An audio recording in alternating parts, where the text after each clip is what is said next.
Amici bellini, io non ce la faccio, è veramente video evitabile probabilmente, però è Pasquetta, vedo pochi video in generale in giro, allora se qualcuno magari non sta, tiene un po' di tempo da perdere, ma volevo vedere proprio un video, perché poi sono saltate le partite.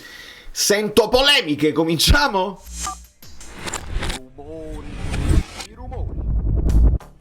Perché ieri ovviamente è successo la qualunque, è chiaro che noi nel festeggiamento, perché non possiamo dire che non abbiamo festeggiato come i pazzi, non dipendendo da noi il campionato, quando arriva l'inciampo. Maria Pia, benvenuta, benvenuti a tutti i nuovi iscritti. Lasciate un like solo se vi sembra assurdo, quindi non arriveranno tifosi delle squadre avversarie che si stanno lamentando. Sento Inzaghi, tifosi dell'Inter che si stanno lamentando della rimessa. Allora, io non ce la faccio a fare un video quando accendo la telecamera così, semplicemente di sfogo 7 minuti e vado così. Vi devo portare le immagini, altrimenti non sono io. Ci spostiamo un attimo. Allora, partiamo da un presupposto. Allora, questo è il momento in cui la palla esce e effettivamente la palla esce nei pressi del numero 23, in questa zona qua, quindi vicino veramente all'area tecnica, come ha detto Inzaghi, è vicino all'area tecnica B. Però Inzaghi sta là, sta drogando. Cioè, se tu ti lamenti che la palla è uscita nell'area tecnica, deve essere uscita vicino a te. Quindi se poi arriva una svista e non ce ne siamo accorti, è perché probabilmente se tu stai dentro all'area tecnica tua, come da regolamento e come non fai mai, probabilmente l'errore non avviene. Questa è la prima cosa che mi viene da dire, perché questo è il momento. Mo ignorate le scritte sarcastiche, perché ovviamente è un Instagram tortellissimo e quindi ovviamente fanno le cose loro, ma insomma qua è Inzaghi alla rimessa laterale, dopodiché lui rientra nell'area tecnica perché giustamente stanno tornando gli arbitri, le cose eccetera eccetera, e il Bologna è pronto a battere. Dopodiché ne esce di nuovo dall'area mentre il Bologna sta decidendo chi la deve battere, poi la palla arriverà a Lucumí che la darà in avanti e verrà battuta in questa zona qua, ma perché nel frattempo quello è uscito un'altra volta. In questo momento lui è uscito un'altra volta, quindi è stata battuta. Se tu fossi rimasto nell'area tecnica tua, onestamente, probabilmente l'avrebbero dovuta battere proprio nella zona tua, e invece l'hanno battuta nella zona tua a centrocampo perché tu stavi fuori. Non è il perché, però mi sembra veramente al limite del ridicolo lamentarsi. Tra l'altro è una rimessa laterale che non porta neanche direttamente al gol, perché ce n'è un'altra poi dopo che è regolarissima e che lì poi si è fatta la frittata.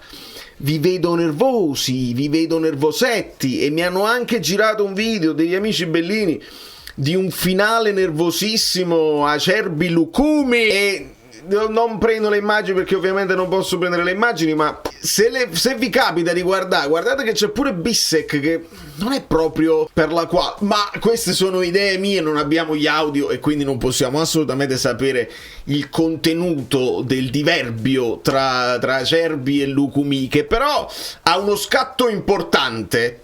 Sarà mie congetture assolutamente. Guardate, tutti l'hanno riportata questa cosa, nervoso, penultima rimessa, battuta 12 minuti avanti. Per avere poi il 2 di picche, 30 milioni, 27, 35, 40, 60, 59, 57, 112. Orsolini decide, Inzaghi protesta, Inzaghi furioso, il gol del Bologna, Inzaghi vi dico che penso eccetera eccetera. Poi però, se voi cercate Inzaghi non parlo più di arbitri, perché è una frase che ho sentito spesso, ne trovate parecchie, ottobre 2023, non parlo di arbitri, ma prima del 2-1, e allora non parlo di arbitri, ma dite parlo di arbitri, parlo sempre di arbitri, non dite non parlo mai, perché poi quando parlate vi si rinfaccia, ma tu avevi detto che non parlavi mai. Non parlo mai, ma c'è un fallo su Dumfries, okay. Questo non ricordo quando è, perché poi sono talmente tante su Google. Quando succede una cosa all'Inter lui dice se ne parla per giorni, quando succede contro di noi non se ne parla quasi. Falso, almeno non sentitevi accerchiati, perché se ne sta parlando tantissimo.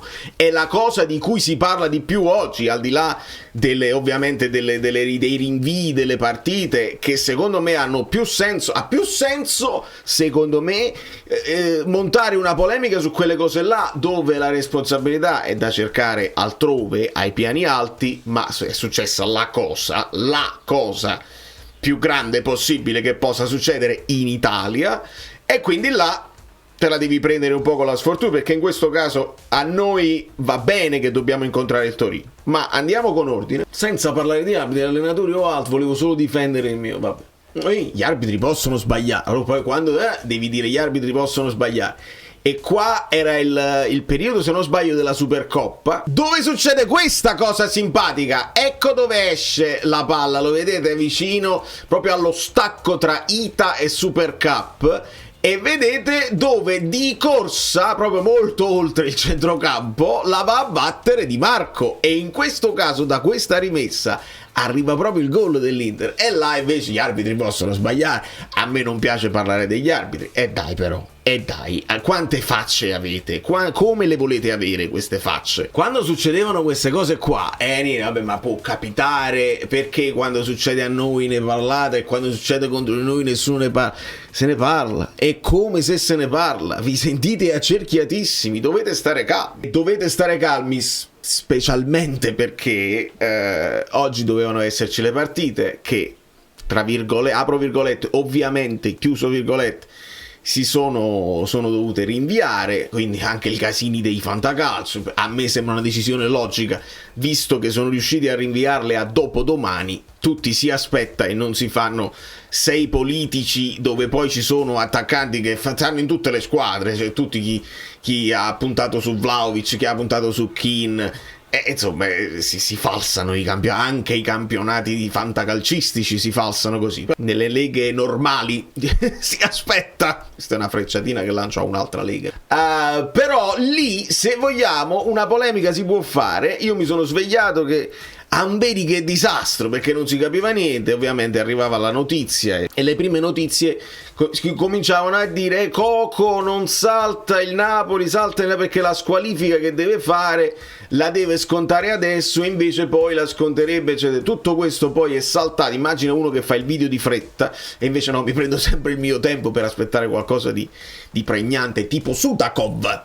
lo lancio nell'algoritmo, la parola Sudakov, così magari qualcuno cerca e trova questo video qua. Sudakov ogni sessione di mercato. Quindi le partite vengono rinviate, compresa Torino-Udinese. Fatemi controllare perché non voglio dire stupidaggini. Esatto, Torino-Udinese, che viene spostata a mercoledì. Poi ci sarà Napoli-Torino, e in questo caso c'è da dire con grande onestà che il Torino avrà meno tempo per riposare rispetto a noi, ed è capitato e non ci puoi fare niente. Per me forse, se chiudo gli occhi e non penso a nient'altro, il famoso discorso dello Stato laico, eccetera eccetera, fai giocare per quelli che comunque sono partiti per fare trasferte pazzesche, Fiorentina che deve andare a Cagliari, insomma una serie di cose incredibili, anche squadre che sono partite con la Elmo, magari tornano indietro, poi ripartono domani. Un macello a tutti gli effetti. Immaginate le polemiche se fosse accaduto ieri con l'Inter per lo mezzo, sarebbe... Poi dove lo trovi un altro momento per rinviare quella partita là? Veramente impensabile. Quindi là, se volete montare la polemica, ci sta tutta, però dovete stare calmi, perché mentre in questo momento c'è tutto quell'entusiasmo giusto, che condivido ovviamente, io mi sono trovato bene ad essere un po' più prudente per quanto riguarda le cose del Napoli, perché poi ritorna in gioco il discorso del calendario facile, quelle che non tengono niente da vedere. Va bene tutto, va benissimo tutto, però quando poi l'entusiasmo cala, io ricordo, per allentare la pressione, così senza pressione stiamo un po' più tranquilli, perché vedo addosso a Conte, ai ragazzi, una roba che calma, perché al di là dell'avversario e delle cose, l'abbiamo visto con il Monza, cioè la squadra che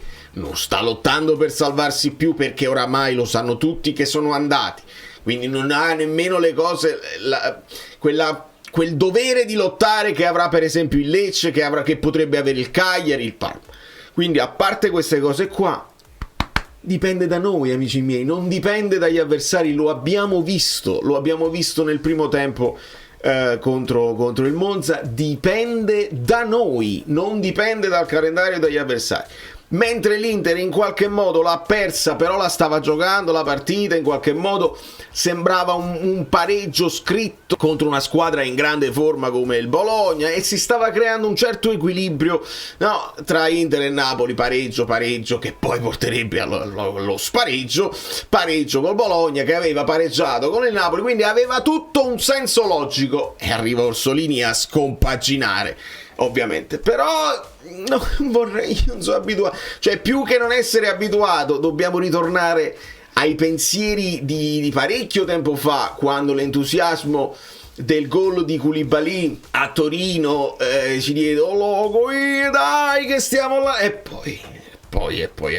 Quindi, visto che tutte queste polemiche, vedi come la chiudo bene, tutte queste polemiche non si sentono rispettati, ci vuole rispetto, gli arbitri che non ci rispettano, sappiamo dove sta in questo momento il centro del potere, e voglio calmierare un pochino tutti quanti senza dare ulteriori pressioni ai ragazzi che non ne hanno bisogno e non li meritano. Io penso che siano tutti sereni, dovete essere sereni, la Pasqua deve portare serenità proprio per diritto di tradizione, e la Pasquetta di solito è una Pasquetta che deve portare pioggia, e mi hanno detto che a Napoli non ha piovuto, una giornata bellissima, quindi voi in grande tranquillità. Oggi non si possono guardare le partite, non si possono fare discorsi di fantacalcio e niente così, ne dobbiamo parlare dopo domani, dove poi magari una Supercoppa, vediamo che cosa succede, perché il Milan almeno la Coppa Italia potrebbe essere una cosa. È interessante, quindi possiamo stare tuned, posso chiedervi like e vi posso chiedere anche di iscrivervi al canale, perché improvvisamente qualcosa di cui parlare può sempre uscire. Da New York, Valerio Fluido è tutto. Vi vedo nervosi, non vi innervosite, state tranquilli.